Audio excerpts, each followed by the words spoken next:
I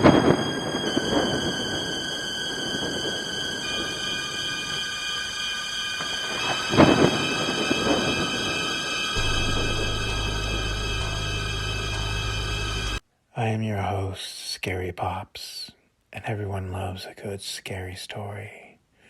Today we have 3 that will sure to leave you with chills. Let's get started. Rest stop. I was driving across country with my mom and sister when I was 16, and my sister was 20. It was late. We were well rested, and we were still up and alert. We were driving along an interstate and needed gas and a bathroom break. So we stopped at the only rest stop that was within 200 miles.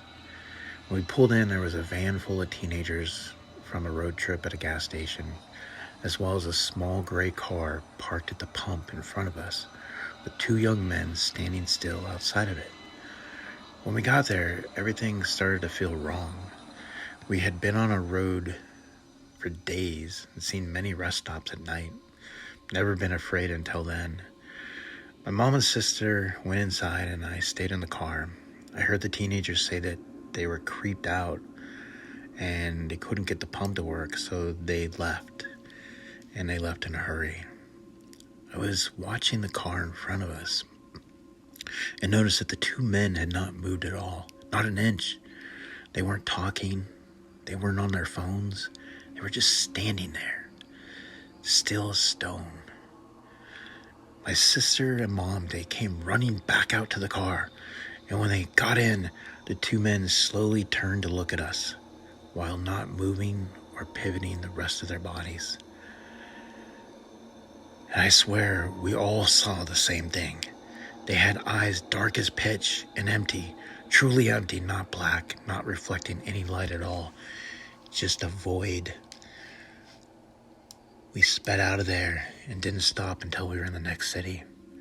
The worst thing about this entire experience, we couldn't find the place on any map. We knew exactly which spot on the interstate to look, and we couldn't find it on Google Maps or any paper map we had. We even asked locals about the creepy gas station out on that stretch of road, and they gave us confused looks. We've traveled on the interstate since, and there is no rest stop. The babysitter. A babysitter's been hired to watch 2 children for the night.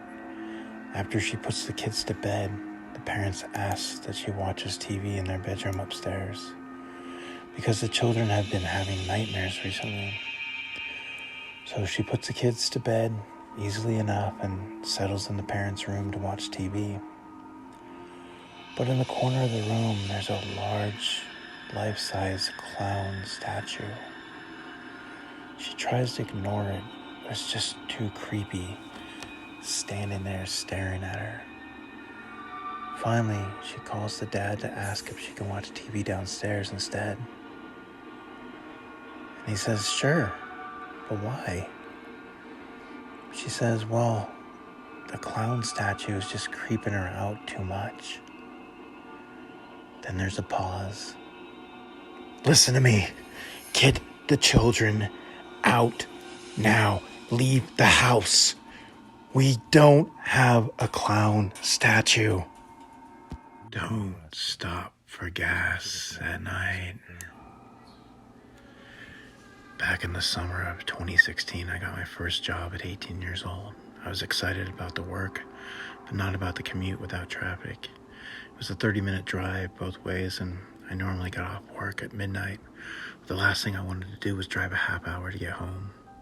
I was getting used to my routine, and one of the first things that my mother told me was to keep an eye on my gas tank. And if I ever needed more, I should leave early and stop on the way, but never on the way back. I understood her concern, but however, I did ignore her advice. And one night on my way home, I realized I legitimately did not have enough gas in the tank to get me to my next exit. So I pulled into the first station I could find, not caring about the brand or the cost of the gas. And I decided to make it there as quick as possible. And I would put in about $10 just to get myself home. So I swiped my card and I began pumping gas, and once it got to the $10 mark, I shut it off. I then began to print out my receipt, and I was gonna proceed to get ready to go into the car. However, as I was getting ready to climb back in, a voice came from the intercom above the pump. And it said, "Ma'am, there's a problem with your credit card payment." I paused and glanced at the guy at the counter and felt the chill spiral down my neck. He was one of those tall, sketchy-looking clerks and staring out the window right at me, beckoning me to come inside. I stepped back towards the gas pump and pressed the push-to-talk button. "What's wrong with my card?" "I have a receipt. It went through just fine." I didn't try to hide the annoyance in my voice. I didn't like the look that he sounded or the way that he was coming across. "I just need you to come inside, ma'am. Your receipt is incorrect. I'm going to need to swipe your card in here." I looked back at the guy through the window in frustration. There was no way I was going in there and be alone with him. He was staring at me wide-eyed like some kind of creep. I stood my ground, pulled out my phone and checked my credit card app.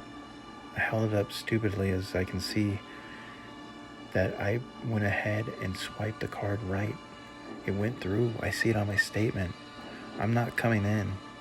"Ma'am, if you attempt to leave, I'll call the police and I'll tag your license. Please come inside," as he shouted from across the parking lot. "Over $10 of gas, you're going to call the cops?" "Right, I'm leaving." I walked a few steps around my car and gave him the finger. I looked back and he was mouthing something to me through the window. I would have ignored it, but he really seemed desperate more than creepy. And he kept beckoning me forward and calling out something I couldn't hear through the window. He then slammed a piece of paper on the window where he had written something, and I couldn't make it out. And as I looked, it says, "Guy in your car."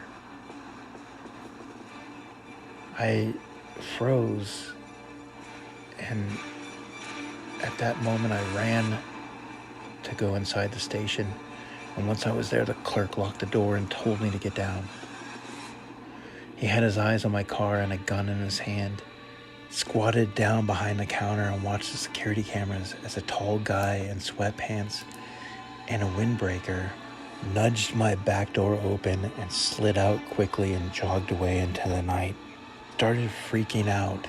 Turns out the clerk had noticed the guy was hanging around the side of the building on the monitors earlier. And as soon as I pulled in, he made a beeline for my car, and he crouched down and opened the door and slid himself inside as I was swiping my card for gas, being careful not to close the door all the way behind him. The clerk had noticed all of this on camera and immediately called the cops, who did arrive a few minutes later.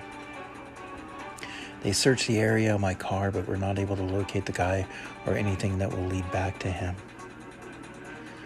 The gas station clerk probably saved my life, because who knows what would have happened if I had driven off. With that stranger in the back seat, I think the lesson here is totally obvious. Use caution, but you have to stay alert and be suspicious of your surroundings. And always listen to your mom when she says get gas before